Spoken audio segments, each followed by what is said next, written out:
29 April 2026 بروز بدھ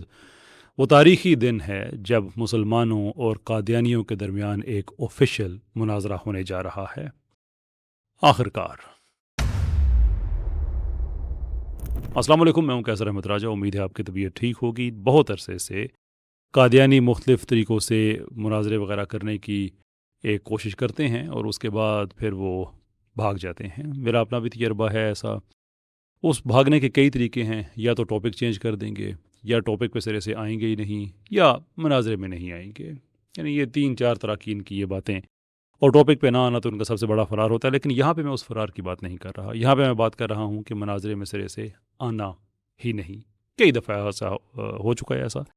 کہ either یہ یا ان کے ہم نوا وہ کمٹ کر لیتے ہیں، لیکن اس کے بعد پیچھے وہ بھاگ جاتے ہیں، فالو اپ نہیں کرتے۔ مولانا سہیل بابا صاحب کی سرپرستی میں عدنان رشید اور امتیاز عالم، بہت عرصے سے قادیانیت کے خلاف کام کرنے والے یہ دو اسکالرز، ان کی ڈبیٹ چیلنج اور اس کے بعد جو آفیشیل اس کی ایکسیپٹنس ہے قادیانی پلیٹ فارم سے ہو چکی ہے۔ Based on your challenge and video at Speaker's Corner, Alhamdulillah, like always, we accept your challenge for a face-to-face debate in the UK. یہ تاریخی لمحہ اس لیے ہے کہ جتنی بھی قادیانی ڈبیٹس کرتے ہیں وہ عام طور پہ کسی بینر کے خلاف کرنے کی کوشش کرتے ہیں۔ کیوں؟ بل اس لیے کہ بعد میں ان کو ایک راہ فرار مل جاتی ہے ان کے اداروں کو کہ بھئی ہم نہیں جانتے یہ آدمی کون تھا۔ آپ کو یاد ہوگا میں نے بھی ایک چیلنج کر رکھا ہے اور اس میں 2 ہی شرطیں ہیں۔ ان 2 شرطوں میں ایک شرط یہ ہے کہ قادیانی اپنی کسی جید ادارے سے لکھوا کے لے کے آئے گا کہ وہ یہاں پہ قادیانیت کو آفیشلی ریپرزینٹ کر رہا ہے، لیکن آج تک کسی قادیانی نے یہ کام نہیں کیا، کیونکہ ان کو پتہ ہے کہ وے آؤٹ ہے ہی یہی۔ یہ وہی طبقہ ہے جو ایک طرف ایتھیسٹ بن کے مسلمانوں سے ڈبیٹ کر رہا ہوتا ہے اور دوسری طرف خود کو مسلمان بھی کہہ رہا ہوتا ہے۔ یہ سارے ان کے ہیلے ہیں، بہانے ہیں، یعنی کہ آفیشلی کبھی یہ سامنے نہیں آتے انٹل ناؤ۔ اس کے لیے میں مبارکباد دینا چاہوں گا مولانا سہیل بابا صاحب کو کہ ان کی بھی یہ کاوشیں بہت عرصے سے یہ ریلنٹلیس تعاقب کیا جو عدنان رشید صاحب نے اور امتیاز صاحب نے، کہ جس طرح سے ان لوگوں کو اتنا کارنر کیا کہ ان کو رسپونڈ کرنا پڑا۔ Now some thing very important جو ہم مسلمانوں کے لیے تو ہے ہی، ظاہر سی بات ہے، لیکن قادیانیوں کے لیے اس سے زیادہ ہے، کیونکہ آپ بہت ڈپینڈ کرتے ہیں کہ ہمارے پاس علم بہت زیادہ ہے، ہمارے پاس مربی ہیں، ہمارے پاس ایک سٹرکچر ہے، وغیرہ وغیرہ وغیرہ، لیکن وہ بار بار امبیرسمنٹ آپ لوگوں کے لیے ہوتی ہے جب آپ دیکھتے ہیں کہ وہ مربی سٹرکچر سمیت غائب ہو جاتا ہے۔ پر دس ٹائم اراؤنڈ آپ نے بھی، یہ جو قادیانی لوگ ہیں میں اب ان سے مخاطب ہوں، کہ آپ نے بھی یہ پریشر بلڈ کرنا ہے کہ اس بار کوئی فرار نہیں ہے، کوئی فرار نہیں ہے۔ اس دفعہ آفیشلی آپ لوگوں نے اکنالج کیا ہے کہ یہ ڈبیٹ ہوگی تو پھر یہ ہوگی، کیونکہ اس دفعہ بھاگنے کا کوئی بہانہ، کوئی ہیلا، اینی تھنگ جو اگر ایسی کوشش کی گئی تو آپ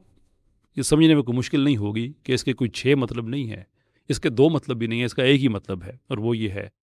کہ جن لوگوں کو آپ اپنا مربی کہتے ہیں، اپنا ایک پورا آپ لوگوں نے اپنی وہ بیعتیں کی ہوئی ہیں اور پتہ نہیں کیا قبروں کے لیے پیسے دے رہے ہیں، ساری زندگی آپ پیسے دیتے رہتے ہیں ایک عقیدے کو ٹھیک ثابت کرنے کے لیے، کوئی 10% ہے، کوئی 20% ہے، کوئی وقف ہوا ہے، کوئی کیا ہے all that، کہ آپ کو یقین دلایا جائے کہ آپ لوگ سچ پہ ہیں۔ تو یقین دلانے والے وہی ہیں جن کو آپ پیسے دیتے ہیں اور جنہوں نے اس دفعہ کمٹ کیا ہے کہ وہ ڈبیٹ کریں گے۔ تو یہ پریشر اب آپ لوگوں نے ڈالنا ہے کہ اب یہ ڈبیٹ ہو، اب کوئی بہانہ نہ کیا جائے، کوئی فرار نہ ہو۔ یعنی آپ لوگوں سے پیسے لینے کی باری آتی ہے تو یہ کہاں، یعنی کہ سب کو پتہ ہے، میں کوئی نئی بات نہیں بتا رہا، کہ میت پڑی ہوئی ہوتی ہے، وہاں پہ رجسٹر کھولا ہوا ہوتا ہے کہ آپ کے پیسے پورے ہیں یا نہیں ہیں، یہاں پہ آپ دفن ہو سکتے ہیں نہیں ہو سکتے، جو آپ لوگوں کا ایک وی آئی پی انکلوجر ہے، نہیں تو جو باقی قبریں ہیں جہاں پہ سارا ریف ماحول بنایا ہوا ہے، وہاں پہ یو نو ایوری تھنگ۔ آپ لوگ کمائی کرتے ہو، پیسے کماتے ہو، بعد میں سارا آپ ان کو دے دیتے ہو، کیوں؟ اس لیے کہ انہوں نے آپ کو بتایا کہ یہ سچے ہیں، اب اگر ہیں تو میدان میں پروو کرنا پڑے گا۔ تو یہ پریشر آپ لوگوں کی طرف سے بھی ہونا چاہیے۔ میری اپنی پریڈکشن ڈیپ ڈاؤن، چلے میں پریڈکشن نہیں کہتا، میں چاہتا ہوں یہ ڈبیٹ ہو جائے تو میں ہلکے لفظ استعمال کرتا ہوں، میری گٹ فیلنگ یہ ہے کہ یہ بھاگنے کی کوشش پوری کریں گے، بٹ دس ٹائم اراؤنڈ اگر یہ بھاگ گئے تو مسلمانوں اور قادیانیوں سب کو پتہ چل جائے گا کہ اصل میں جھوٹا کون ہے۔ دیٹ از نوٹ ٹو سے کہ ہمیں پہلے نہیں پتا، وہ جو قادیانی ہیں ان کا شرح صدر ہو جائے گا، اور اس کے بعد اگر آپ نے دائرہ اسلام میں پھر آنے کا سوچا تو آپ ہمیں کھلی باہوں کے ساتھ پائیں گے۔